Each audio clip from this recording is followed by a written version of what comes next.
Electric ઇસ્ત્રીની ઉપયોગિતા. કર્તવ્યો દૂર કરવી. ઇલેક્ટ્રિક ઇસ્ત્રીનું મુખ્ય કાર્ય કપડામાં કર્તવ્ય દૂર છે. આપણે બતાવ્યા પ્રમાણે સુવાળી અને સ્વચ્છ દેખાવ આપે છે. ફેબ્રિક એ ઇલેક્ટ્રિક ઇસ્ત્રીઓ મેનેજમેન્ટ તાપમાનની સાથે આવે છે. જે વપરાશકર્તાઓને વિવિધ પ્રકારના તાપમાનમાં યોગ્ય ગરમીનું સ્તર પસંદ કરવાની મંજૂરી આપે છે. આનાથી નાનું કાપડને નુકસાન પહોંચાડવામાં મદદ મળે છે. જ્યારે મજબૂત સામગ્રીને અસરકારક ઇસ્ત્રી કરવામાં આવે છે, એક લાક્ષણિક તાપમાન પસંદ ઇસ્ત્રી આકૃતિમાં બતાવવામાં આવી છે. વૈવિધ્યતા આધુનિક ઇસ્ત્રીમાં ઘણીવાર સ્ટીમ પંપ સાયન્સ ફ્રેમિંગ અને વેરિયેબલ સ્ટીમ કંટ્રોલની સુવિધાઓ હોય છે, જે વિવિધ કાપડ અને કપડાના પ્રકારોને બદલવામાં તેમની વિવિધતાને વધારે છે. આ સુવિધાઓ આકૃતિમાં બતાવવામાં આવી છે. આ ઇસ્ત્રીનો આગળનો ભાગ ભરણ છિદ્ર, spray, body, spray button, fabric guide, handle, cord, vertical folding, wheel, stress, signal lamp, સોલ્ડરેટ, તાપમાન નિયંત્રણ, વેલ કંટ્રોલ અને વોટર લેવલ ટ્યુબ. હવે તો સમય કાર્યક્ષમતા. ઇલેક્ટ્રિક ઇસ્ત્રીઓ ઝડપથી ગરમ થાય છે, બરાબર.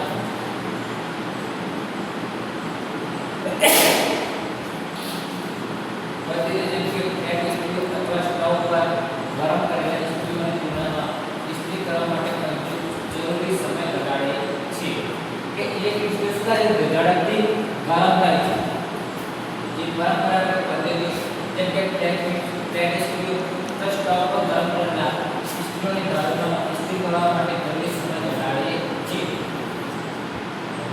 વ્યવસાયિક પુનઃઉત્પત્તિ ગરમીનું સમાન વિતરણ અને સરળ સ્વરૂપે કપડાની વસ્તુઓ પર વ્યવસાયિક પુનઃઉત્પત્તિ પ્રાપ્ત કરવામાં ફાળો આપે છે.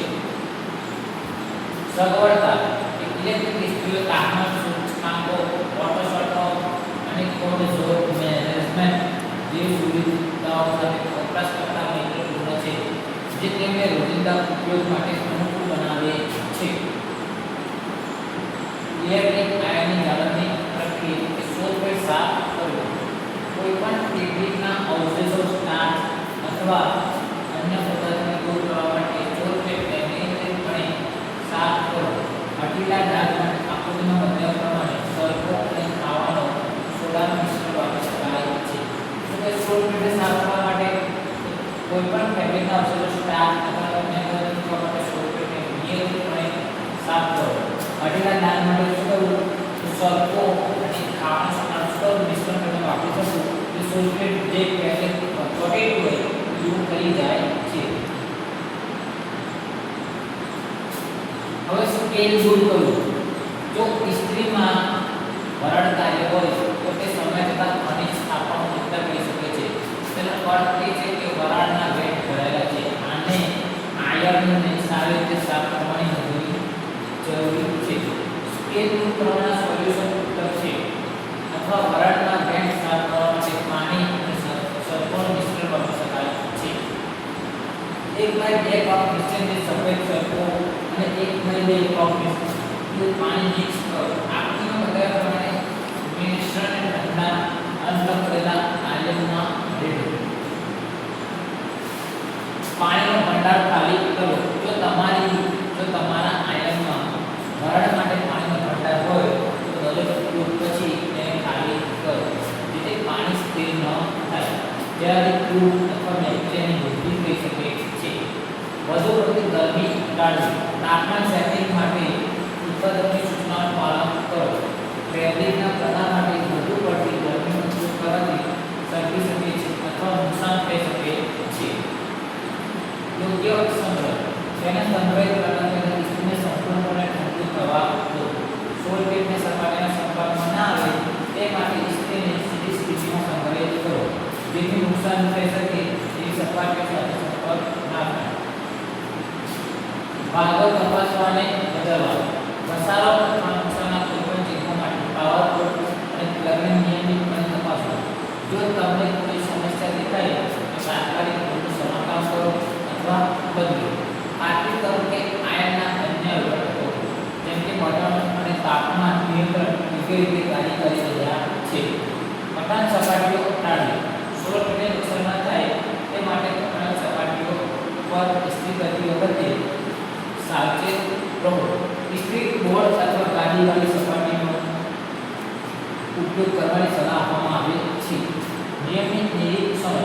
કોઈ પણ છૂટા ક્ષતિગ્રસ્ત ભાગો અથવા ઘસારાના ચિહ્નો માટે સમયાંતરે લોખંડનું નિરીક્ષણ કરો. સલામત અને કાર્યક્ષમ કામગીરી સુનિશ્ચિત કરવા માટે નિયમિતપણે નિરીક્ષણ કરવું જરૂરી છે. ઇલેક્ટ્રિક ઇસ્ત્રીને સુરક્ષિત અને કાર્યક્ષમ રીતે ચલાવવા માટે યોગ્ય ઉપયોગ સુનિશ્ચિત કરવા અને અકસ્માતો અટકાવવા માટે ચોક્કસ માર્ગદર્શિકાનું પાલન કરવું જરૂરી છે. ઇલેક્ટ્રિક ઇસ્ત્રીના ઉપયોગ માટે અહીં કાર્યકારીતાઓ શીખવાનો સમૂહ છે. ઉપયોગ કરતા પહેલા વપરાશકર્તા માર્ગદર્શિકા વાંચો. ઇસ્ત્રીનો ઉપયોગ કરતા પહેલા શું કરવું? વપરાશકર્તા જે માર્ગદર્શિકા આવે તે વાંચવી. ઇલેક્ટ્રિક આયર્ન સાથે આવતા વપરાશકર્તા માર્ગદર્શિકાને પોતાને પરિચિત કરો. તેમાં મહત્વપૂર્ણ સલામત સૂચનાઓ અને મોડેલ માટે વિશિષ્ટ ઉપયોગ માર્ગદર્શિકા શામેલ છે. ઇસ્ત્રીનું નિરીક્ષણ કરો. ઇસ્ત્રી પ્લગ કરતા પહેલા કોઈ પણ નુકસાન માટે તેની દ્રષ્ટિની તપાસ કરો. પાવર બોર્ડ, પ્લગ, સોકેટ અને નિયંત્રણ તપાસો. ક્ષતિગ્રસ્ત ઇસ્ત્રીનો ઉપયોગ કરશો નહીં. યોગ્ય તાપમાન પસંદ કરો. તમે જે ફેબ્રિકને ઇસ્ત્રી કરવાના છો તેના આધારે ઇસ્ત્રી પર યોગ્ય તાપમાન સેટિંગ પસંદ કરો. વિવિધ તાપમાનને અલગ અલગ ગરમી સેટિંગની જરૂર પડે છે. ઇસ્ત્રીને સ્થિર સપાટી પર મૂકો. ઇસ્ત્રીને સ્થિર અને ગરમ કરેલા સપાટી પર સેટ કરો. કાપડ પર ડાઘ અટકાવવા માટે સપાટી સ્વચ્છ તેની ખાતરી કરો. પાણીના ભંડાર. જો ઇસ્ત્રીમાં બરડ કાર્ય હોય પાણીના ભંડાર તપાસો. પાણી નિર્વહન માટે ઉત્પાદન સિસ્ટમનું પાલન કરો. ખનિજ સંચય જાળવવા માટે ફક્ત સ્વચ્છ વિસર્જિત પાણીનો ઉપયોગ કરો. હવે ઇસ્ત્રી કરવાની પ્રક્રિયા. પહેલું શું? પાવર ચાલુ કરો. લોખંડને પ્લગિંગ કરવાનો અને તેને ચાલુ કરો. સૂચક પ્રકાશ બદલાય ત્યાં સુધી રાહ જો કે લોખંડ સેટ તાપમાન સુધી પહોંચી ગયું કે નથી. પાવર ચાલુ કરશો એટલે શું થાય કે જ્યાં પ્લગિંગ કરશું તો સૂચક જે ઇન્ડિકેટર લેમ્પ આવે તે લાઈટ ના બતાવે ત્યાં સુધી તેને સૂચક પ્રકાશ બતાવે ત્યાં સુધી રાહ જો કે લોખંડ સેટ તાપમાન પહોંચી ગયું કે નહીં. પ્રીહીટ કરો. ઇસ્ત્રી શરૂ કરતા પહેલા લોખંડને ઇચ્છિત તાપમાન પહેલાથી ગરમ થવા દો. આ શ્રેષ્ઠ કામગીરી સુનિશ્ચિત કરે છે. ફેબ્રિક્સ માટે યોગ્ય સેટિંગ પસંદ કરો. ઇસ્ત્રી કરવામાં આવતા ફેબ્રિકના આધારે તાપમાન નિયંત્રણને સમાયોજિત કરો. મોટાભાગના ઇસ્ત્રીમાં નાજુક કાપડ, સિન્થેટિક્સ, વૂલ અને કપાસ માટે સેટિંગ્સ હોય છે, જેમ કે આકૃતિમાં બતાવેલા પ્રમાણે. આકૃતિમાં બતાવ્યા પ્રમાણે તાપમાન સેટિંગને સતત ગોઠવવાનું ટાળવા માટે સમાન પ્રકારના ફેબ્રિક પ્રકારો તાપમાન જરૂરિયાતવાળા સ્લેબના પ્રકારની ઇસ્ત્રી કરો. સ્ટીમનો ઉપયોગ સમજદારીપૂર્વક કરો. જો ઇસ્ત્રીમાં સ્ટીમ ફંક્શન હોય તેનો ઉપયોગ એવા તાપમાનમાં કરો કે જે સ્ટીમથી લાભ મેળવે છે, જેમ કે કપાસ સ્ટીમનો ઉપયોગ માટે ઉત્પાદકની માર્ગદર્શિકાનું પાલન કરો. નાજુક કપડા માટે અંદરથી ઇસ્ત્રી કરો. નાજુક કાપડ માટે ચમકવાથી બચવા અથવા દૃશ્યમાન બાજુને નુકસાન ન થાય તે માટે અંદરથી ઇસ્ત્રી કરો. હવે સલામતીના પગલાં. દોરીનું ધ્યાન રાખો. પાવર કોટની ગરમ સ્વરૂપ દૂર રાખો અને તેને પાણીના સંપર્કમાં ના આવવા દો. દોરીને ઝડપથી ખેંચવાનું ટાળો. ઓટો શટ ઓફ સુવિધા. જો ઇસ્ત્રીમાં ઓટો શટ ઓફ સુવિધા હોય તો તેનો લાભ લો. આ સુવિધા ચોક્કસ સમયગાળાને નિષ્ક્રિય આપે છે. ઇસ્ત્રીને આપમેળે બંધ કરી દે છે. જ્યારે તમે ઇસ્ત્રી પૂર્ણ કરો છો અથવા તેને ધ્યાન પર છોડી દો છો ત્યારે હંમેશા ઇસ્ત્રીને અનપ્લગ કરો. ગરમ ઇસ્ત્રીનો પેચ નીચે ન રાખો. આનાથી ઇસ્ત્રી સપાટીને બાળી શકે છે અને આગ પણ લાગી શકે છે. આકૃતિમાં બતાવ્યા પ્રમાણે જ્યારે તમારી ઇસ્ત્રી દૂર જવાની જરૂર હોય ત્યારે ઇસ્ત્રીને સીધો રાખો. નાના બાળકોની ઇસ્ત્રી દૂર રાખો. ઇસ્ત્રી ખૂબ ગરમ હોય છે અને બાળકને ગંભીર ઇજા પહોંચાડી શકે છે. નાના બાળકો માટે ઇસ્ત્રી કરવી એ ઘરનો યોગ્ય કામ નથી. આકૃતિમાં બતાવ્યા પ્રમાણે ઇસ્ત્રી કરતી વખતે ઇસ્ત્રીને નાના બાળકોની પહોંચથી દૂર રાખવું જોઈએ.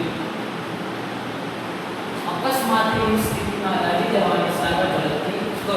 યોગ્ય સારવાર દાઝી જવાથી ઝડપથી રાહત થશે અને નુકસાન ઓછું થશે. તમે અથવા અન્ય કોઈ પડી ગયા પછી આકૃતિમાં બતાવ્યા પ્રમાણે પડેલા ભાગને ઠંડા વહેતા પાણીની નીચે લગભગ 20 મિનિટ સુધી રાખો. ઢંકાયેલા ભાગ પર ક્યારેય ગરમ તેલ, માખણ કે સોયા સોસનો ઉપયોગ કરશો નહીં. તેનાથી ત્વચાને નુકસાન થઈ શકે છે. જો દાઝી ગયેલું સ્થાન નાના સિક્કા કરતાં મોટું હોય તો તબીબી સહાય મેળવો. ઉપયોગ કર્યા પછી ઇસ્ત્રીને દૂર રાખતા પહેલા ઓછામાં ઓછા 10 મિનિટ માટે ઠંડુ થવા દો. લોખંડ ખૂબ ગરમ થાય છે અને સંભવત આગ લાગી શકે છે. ઇસ્ત્રી પૂર્ણ કર્યા પછી લોખંડ બંધ કરો. આકૃતિમાં બતાવ્યા પ્રમાણે તમારે લોખંડ સંગ્રહિત કરતા પહેલા ઓછામાં ઓછું 10 મિનિટ રાહ જોવી. તેનાથી તેને ઠંડુ થવા માટે પૂરતો સમય મળશે. પછી લગ પ્લેટ સાફ કરો. ઇસ્ત્રીને ઠંડુ થવા દો અને પછી કોઈ પણ અવશેષ દૂર કરવા માટે ભીના કપડાથી સોફ્ટ પ્લેટ સાફ કરો. તે આકૃતિમાં બતાવે છે. સફાઈ માટે મેન્યુઅલ સૂચનાઓનું પાલન કરો. પાણીના ભંડારને ખાલી કરો. જો ઇસ્ત્રીમાં પાણીનો ભંડાર હોય તો પાણી જેવા સંચય કરવા માટે ઉપયોગ પછી તેને ખાલી કરો. સુરક્ષિત રીતે સંગ્રહ કરો. ઇસ્ત્રીને સુરક્ષિત રીતે સૂકી જગ્યાએ સંગ્રહ કરો. નુકસાન ટાળવા માટે દોરીને સરસ રીતે લપેટો.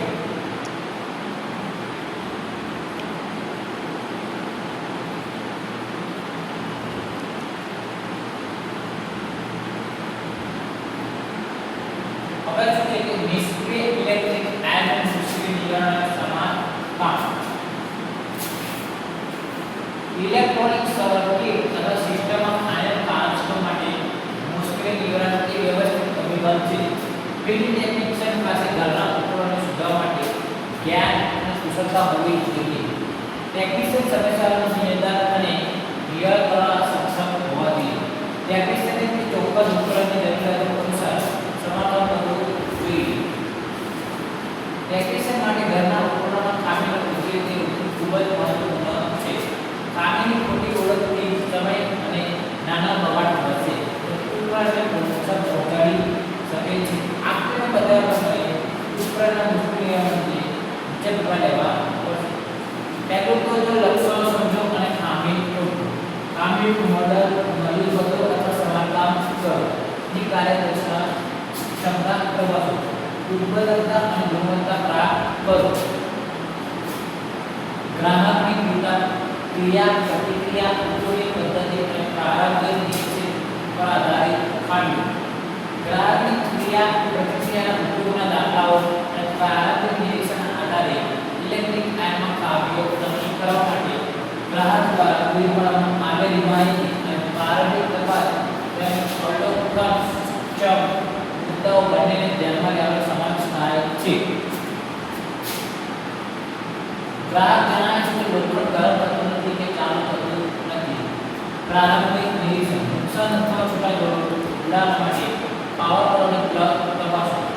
પાવર આઉટલેટ કાર્યરત છે કે નહીં તેની ખાતરી કરો. ફિટિંગ એલિમેન્ટ નુકસાન શક્યતા માટે તપાસ કરવી જરૂરી છે.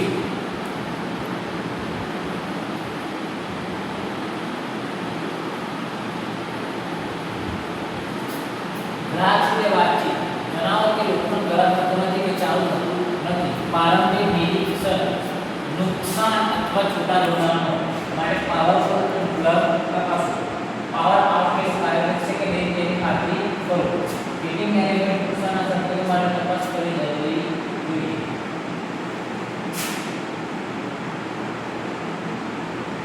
ઓટો સપોર્ટ પ્લાન્ટ ગ્રાહક ક્રિયા પ્રતિક્રિયા અપેક્ષા મુજબ આયન આપીને બંધ થતું નથી. જો પ્રારંભિક નિરીક્ષણ કોઈ પણ અવરોધો અથવા ખામીઓ માટે ઓટો સપોર્ટ મિકેનિઝમ તપાસો. સમસ્યાઓ માટે થર્મોસ્ટેટના સપ્લાય બટનોનું નિરીક્ષણ કરો. ટીમ ફંક્શન સમસ્યાઓ પ્રારંભિક ક્રિયા પ્રતિક્રિયા. ટીમ ફંક્શન યોગ્ય રીતે કામ કરી રહ્યું નથી અથવા અપૂરતું કામ કરે છે. યોગ્ય પાણીનું સ્તર અને સ્વચ્છતા માટે પાણીના જળાશયની તપાસ કરો. બ્લોક્સ અથવા ખનિજ સ્થાપન માટે સ્ટીમ ગેટ્સનું નિરીક્ષણ કરો. ખાતરી કરો કે સ્ટીમ બટન અથવા લીવર કાર્યરત છે. પ્રારંભિક નિરીક્ષણ લોખંડની અંદરના ભાગો સ્ક્રૂ અથવા છૂટા પડી ગયા છે તેની તપાસો. કોઈપણ વિદેશી વસ્તુઓ માટે સોલ્ડેટનું નિરીક્ષણ કરો. પ્રારંભિક નિરીક્ષણ પાણીના ભંડાર અને તેના સીલને લીક કરવા માટે તપાસો. તિરાડો અથવા નુકસાન માટે સ્ટીમ ચેમ્બરનું નિરીક્ષણ કરો. ખાતરી કરે કે પાણીનો ભરણાર સુરક્ષિત રીતે જોડાયેલ છે. નુકસાન અથવા ખામી માટે સૂચક પ્રકાશ તફાવત. કોડ અથવા પ્લગ સાથે સમસ્યાઓ. દૃશ્યમાન નુકસાન માટે પાવર પોઈન્ટ નિરીક્ષણ કરો. સુરક્ષિત કનેક્શન અને ઘસારાના નિયમો માટે પ્લગ તપાસો. પ્રારંભિક નિરીક્ષણ. કેલિબ્રેશન સમસ્યાઓ માટે થર્મોસ્ટેટ અને સંકળાયેલ ઘટકોનું નિરીક્ષણ કરો. ઓટો સર્વિસ ઇન્જિનમાં અવરોધો માટે તપાસો. અસામાન્ય ગંધ અથવા ધુમાડો. ઓપરેશન દરમિયાન વિચિત્ર ગંધ અથવા દૃશ્યમાન ધુમાડાના અહેવાલો. પ્રારંભિક નિરીક્ષણ. કોઈપણ બળી ગયેલા અથવા ઓગળેલા ઘટકો માટે ઇસ્ત્રીનું નિરીક્ષણ કરો. વધુ ગરમ થવાના સંકેતો માટે વિદ્યુત જોડાણો તપાસો. ઇલેક્ટ્રિક ઇસ્ત્રીમાં સામાન્ય ખામીઓ જોવા મળે છે. હવે જો ખામીઓ જોઈએ, ઇસ્ત્રી ગરમ ન કરતી હોય તો તેનું કારણ છે કે કોઈ વીજ પુરવઠાની સમસ્યા, વીજળી પુરવઠાની ખામી, પાવર પર છૂટા ઘટાડો શકે, હીટિંગ એલિમેન્ટ સપ્લાય સાથે જોડાયેલ નથી હોઈ શકે, હીટિંગ એલિમેન્ટમાં જોડાણ નથી. જો પહેલું તો વીજળી પુરવઠાની સમસ્યા, વીજળી પુરવઠો નથી, ખામી, પાવર પર છૂટા ઘટાડો હોઈ શકે, તો તેનો ઉપાય શું છે? વીજ પુરવઠો સુધારવાનો આપણે પાવર પર બદલવો, જોડાણો સાફ અને કડક કરો, જોડાણો સાફ અને ટાઈટ કરો. બીજું શું છે કે હીટિંગ એલિમેન્ટ સપ્લાય સાથે જોડાયેલ નથી, તો તેનો ઉપાય શું કરો? હીટિંગ એલિમેન્ટ સાથે સપ્લાયને યોગ્ય રીતે જોડો. ત્રીજું કે હીટિંગ એલિમેન્ટ પર છૂટક જોડાણ હોય તો હીટિંગ એલિમેન્ટ યોગ્ય રીતે જોડાયેલ હોવું જોઈએ. હવે ઇસ્ત્રીમાં ઉત્પન્ન ગરમી પૂરતી નથી તો શું થાય છે? તો વોલ્ટેજ ડ્રોપ થઈ શકે. વોલ્ટેજ ડ્રોપ એટલે શું કરવું? વોલ્ટેજ સુધારો. થર્મોસ્ટેટમાં યોગ્ય ફિટ કરવાથી થર્મોસ્ટેટનો ઉપયોગ યોગ્ય રીતે કરવું જોઈએ. થર્મોસ્ટેટમાં ઢીલું કનેક્શન હોય થર્મોસ્ટેટ કનેક્શન યોગ્ય રીતે થવું જોઈએ. બીજું ઉત્પન્ન થતી ગરમી નિર્ધારિત સેટિંગ દૂર કરવા વધી રહ્યું છે. શું કરવું? થર્મોસ્ટેટમાં શોર્ટ સર્કિટ હોઈ શકે. થર્મોસ્ટેટમાં શોર્ટ સર્કિટ હોય છે. શોર્ટ સર્કિટ ટાળવા માટે ટર્મિનલના છેડા સાફ કરવા માટે એમિસ્ટરનો ઉપયોગ કરવો જોઈએ. ચોથું કે ઇસ્ત્રી કરતી વખતે કપડાં શોર્ટ સર્કિટમાં પડી જાય છે. જો ઇસ્ત્રી કરતી કપડાં શોર્ટ સર્કિટમાં પડી જાય છે તો તેનું કારણ શું થઈ શકે? અસામાન્ય ગરમી ઉત્પન્ન થાય છે, તેના કારણે થર્મોસ્ટેટ બંધના સ્થિતિના સંદર્ભમાં આવે છે. તો શું થઈ શકે? એનો ઉપાય થર્મોસ્ટેટના ટર્મિનલ યોગ્ય રીતે જોડાયેલા હોવા જોઈએ. સોલ પ્લેટનો નીચેનો ભાગ કાટ લાગી ગયો છે, તો એનો ઉપાય સોલ પ્લેટના કાટને પીન કાટના વટાથી ટુકડાઈને સાફ કરવો જોઈએ. ઇસ્ત્રીને ઇલેક્ટ્રિક શોક લાગી રહી છે તો સપ્લાય વાયર ઇસ્ત્રીના શરીર સાથે સંપર્ક કરી શકે છે. ઇસ્ત્રીના ધાતુના ભાગને સ્પર્શ કરીને સપ્લાય વાયરને જોડો. જમીન જોડાણો યોગ્ય રીતે તપાસવા જોઈએ. ઇસ્ત્રી ગરમ થાય છે પણ કઈ વિદ્યુત બહાર નીકળે છે? બળી ગયેલી ગંદી સોલ પ્લેટ. સોલ પ્લેટનું નિરીક્ષણ કરો અને વેટ સાફ કરો અને સ્ટીમ ચેમ્બરમાંથી કાપ બહાર કાઢો. ઇસ્ત્રી યોગ્ય રીતે છંટકાવ કરતો નથી તો નોઝલ અંધું છે. ઉપાય શું છે કે નોઝલનું નિરીક્ષણ કરો અને સાફ કરો. ઇસ્ત્રી ટપકું છે તૂટવું છે તો સ્ટીમ વેટ્સ નોઝલ અને ટાંકી નખાવી. સ્ટીમ વેટ્સ નોઝલ અને ટાંકી સાફ કરો.